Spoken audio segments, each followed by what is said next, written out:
peut-on philosopher avec les enfants dès les petites classes? Certains diront ben non, d'autres oui, mais en même temps, le sujet de Muriel Perronnet est affiché au tableau en très grand, donc sans doute que oui. Eh bien, à dire vrai, pourtant je suis maman et enseignante, la question, je ne me la suis jamais posée. Évidemment, puisque d'éminents philosophes tels Descartes, Platon, Kant avaient répondu pour moi, arguant que il fallait de sacrées compétences pour pouvoir philosopher.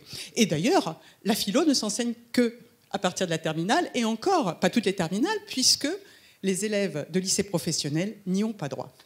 Et puis voilà, en 2019, sur invitation de l'UNC, Edwige Chirouté, titulaire de la chaire UNESCO pratique de la philosophie avec les enfants, donc est venue présenter avec Olivier Blon-Zeruski cette nouvelle pratique.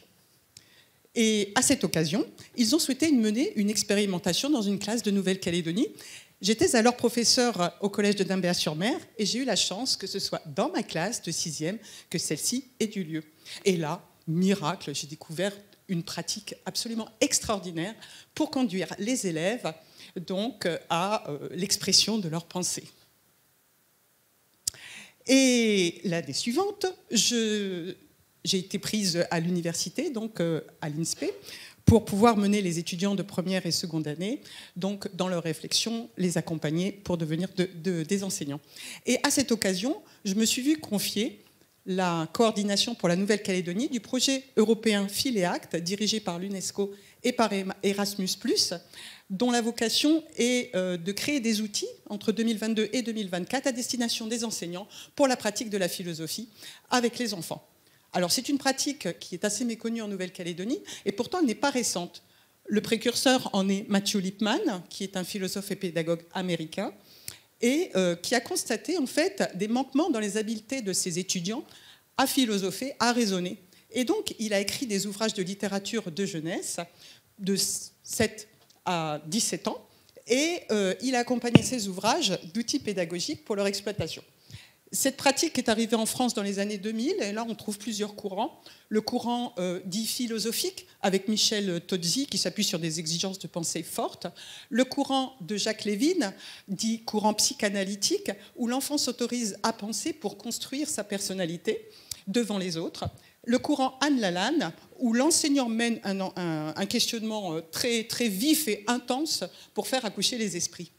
Et enfin, au croisement de ces méthodes, il y a la méthode d'Edwige Chirouté, dont je vous ai parlé, qui est également ma co-directrice de thèse, aux côtés de Séverine Ferrière, qui elle, pratique la philosophie à partir d'ouvrages de littérature de jeunesse. Alors, en quoi c'est original et intéressant? C'est qu'ils permettent à l'enfant une médiation. En effet, ils permettent une bonne distance entre le concept philosophique, qui est assez difficile à comprendre, et l'expression personnelle qui est requise dans les autres méthodes où les enfants peuvent exprimer des émotions qui peuvent être parfois difficiles à gérer. Dans cette continuité, je me suis dit que la littérature océanienne offrait un champ formidable d'imaginaire métissé pour pouvoir travailler la philosophie avec les enfants. Ceci est en concordance totale avec les activités qui sont préconisées à l'école, puisqu'elles entrent en concordance avec le projet éducatif de la Nouvelle-Calédonie, où la mise en valeur des identités plurielles vise à bâtir un destin commun. Elles sont également en cohérence avec les domaines du socle, notamment les langages pour penser et communiquer, ou encore la formation de la personne et du citoyen. Ma problématique est donc en quoi des temps de débat philosophique proposés aux élèves en école primaire, avec comme support de dialogue un corpus de littérature de jeunesse océanienne, permettent-ils de développer la capacité à réfléchir sur leur rapport aux autres. Alors toute la difficulté de ma thèse, au départ, c'est de constituer un corpus d'ouvrages de littérature de jeunesse qui à la fois s'adapte au niveau des enfants et en même temps qui soit porteur de thèmes philosophiques. C'est ce que je fais cette année avec les étudiants de M2, professeurs des écoles. L'échantillonnage sera le suivant. L'année prochaine, je compte mener une expérimentation dans 4 classes, 2 classes de cycle 2 et 2 classes de cycle 3. et les outils qui seront à ma disposition pour le recueil de données, des retranscriptions d'ateliers philosophiques, des questionnaires, des entretiens à destination des enseignants et des élèves.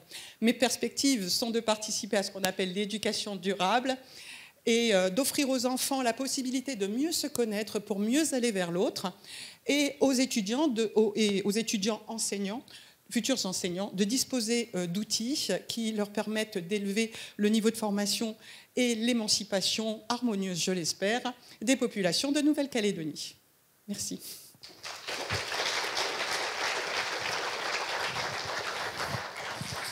Merci Madame Perronnet. On a tous envie de faire de la philo du coup, hein, presque. Hein, c'est vrai que c'est une discipline qui est enseignée qu'en terminale et on se dit mais comment rendre accessible? Bon, donc à des jeunes, comment faire pour que ça leur soit profitable? Donc pour on va dire les non-initiés, c'est un projet donc européen. D'accord. Donc, ce n'est pas une démarche qui se fait comme ça en Nouvelle-Calédonie de façon, on va dire, cachée, pas à petite échelle en tout cas. Non, c'est un projet européen et les projets européens sont très difficiles à décrocher, d'accord, dans leur financement. Il faut, on va dire, avoir des gages solides de crédibilité scientifique pour pouvoir décrocher ce projet européen. Donc, voilà, la parole est aux membres du jury et puis à l'Assemblée. Merci beaucoup pour cette présentation. Donc, c'est une excellente idée, c'est très bien la philosophie. J'ai juste une question par rapport à la langue. En fait, quand la langue maternelle n'est pas le français, que j'aurais plutôt classé dans la problématique aussi, puisque les mots n'ont pas la même signification, etc. Comment vous comptez intégrer cette thématique qui n'est pas négligeable, puisque de ce que je comprends, c'est plutôt un consortium de recueil d'existants. Alors, pardon, je vous laisse finir. Non, alors, le consortium est organisé autour de 8 organisations internationales, mais en fait, c'est un projet européen qui se fait en français. Pour la problématique de la Nouvelle-Calédonie, c'est pourquoi je ne mène pas mon expérimentation alors qu'il existe déjà des choses qui ont été faites dès le cycle 1, donc dès la maternelle. Il y a un film formidable qui s'appelle « Ce n'est qu'un début », qui est la philosophie avec des enfants de 3 à 4 ans. Et donc, mon projet à moi est de commencer à partir du cycle 2 dans la mesure où on va partir d'albums de littérature de jeunesse avec une lecture offerte qui peut être faite par l'enseignant, ce n'est pas le problème.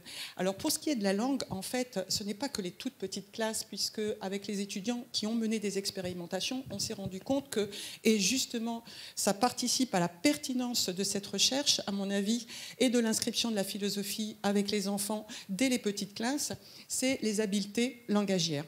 À savoir que pour mener une argumentation, pour exprimer son opinion et pour écouter l'autre, encore faut-il développer certaines compétences et certaines habiletés.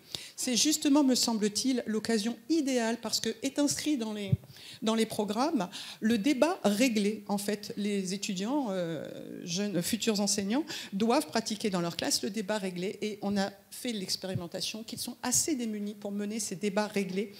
Et donc là, en fait, on a un protocole très spécifique avec un questionnement qui est mené. Et puis, bien évidemment, le succès de ce travail ne peut se faire que si l'activité est ritualisée. Donc, on a filmé des premiers débats qui sont absolument catastrophiques dans la mesure où les enfants annonnent ou ne donnent qu'un mot, ou alors leur plaisir de participer au débat, c'est juste de répéter ce que l'enfant a dit avant, et non de faire preuve un petit peu d'initiative et de réflexion personnelle. Donc c'est tout ce travail. Donc pour ce qui est de la langue sera le français, ça fera partie des cours de français pour le pratiquer. Et bien évidemment, comme la méthode Tozzi, la méthode Chirouté, c'est une méthode mixte, et donc il y a des exigences très importantes sur la problématisation, la conceptualisation, donc la définition des termes, ça fait partie en tous les cas de ce travail. Merci. Bonjour, merci pour cette présentation. Je rejoins un petit peu la question de ma collègue et effectivement l'importance de la langue. Parce que vous parlez d'interculturalité, de l'enfant dans son environnement. Et pour moi, ça va aussi avec la langue et la coutume, en tout cas dans le milieu kanak, tribal et océanien plus largement. Et c'est vrai que pour le coup, on ne sent pas forcément cette spécificité qui colle, à mon sens, parfaitement avec ce titre que vous nous annoncez sur l'apprentissage d'une pratique pour penser et vivre l'interculturalité dans un contexte océanien qui nous est commun et qui aujourd'hui, en plus sur différents sujets, relève aussi d'une problématique de positionnement de l'individu dès son enfance jusque dans sa progression, et pourrait aussi aborder des pistes, notamment puisque vous basez aussi votre étude sur l'école, sur un modèle qui pourrait peut-être s'adapter un peu plus aux spécificités et faire en sorte que l'on ait des élèves, des étudiants qui soient un peu plus ancrés dans leur système et puissent aussi se projeter sans avoir systématiquement à se poser ces questions-là.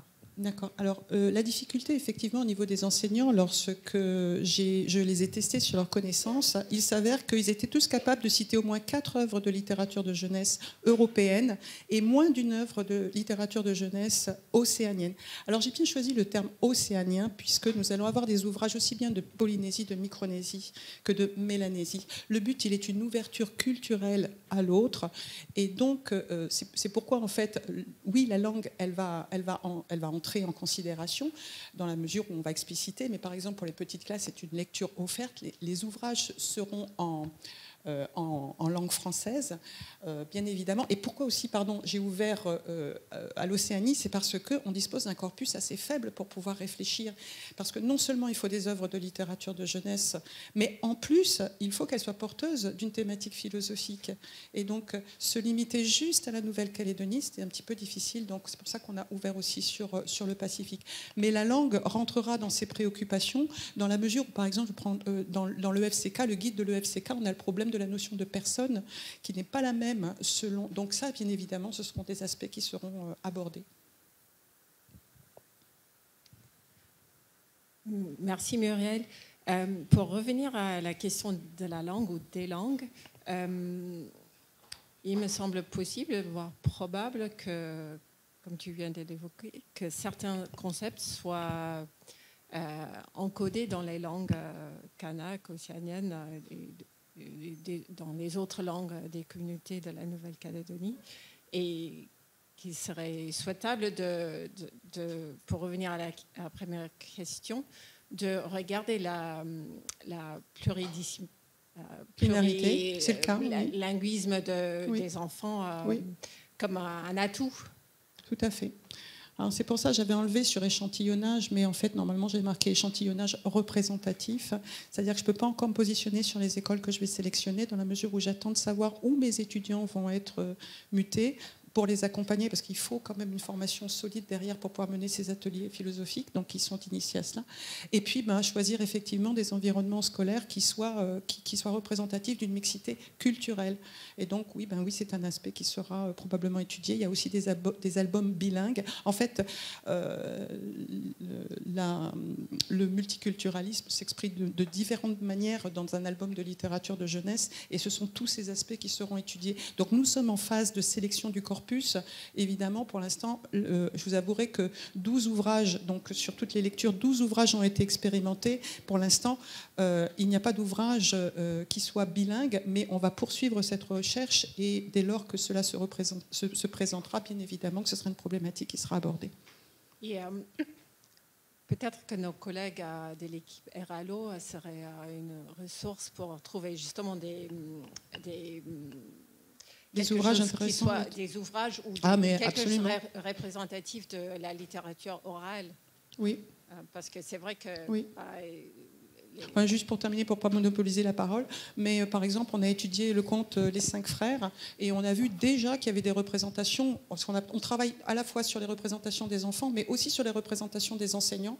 Et là, ça a été assez éclairant sur le fait qu'à un moment donné, le petit se fait frapper par ses frères. Et donc là, on mène tout un questionnement, et des étudiants disent « oui, mais peut-être que dans la culture kanak, c'est autorisé ». De frapper. Et donc, il y avait des représentations comme ça. Donc, après, ça permettait aussi de travailler au sein du groupe sur les différentes représentations des cultures, pour répondre à ces questions.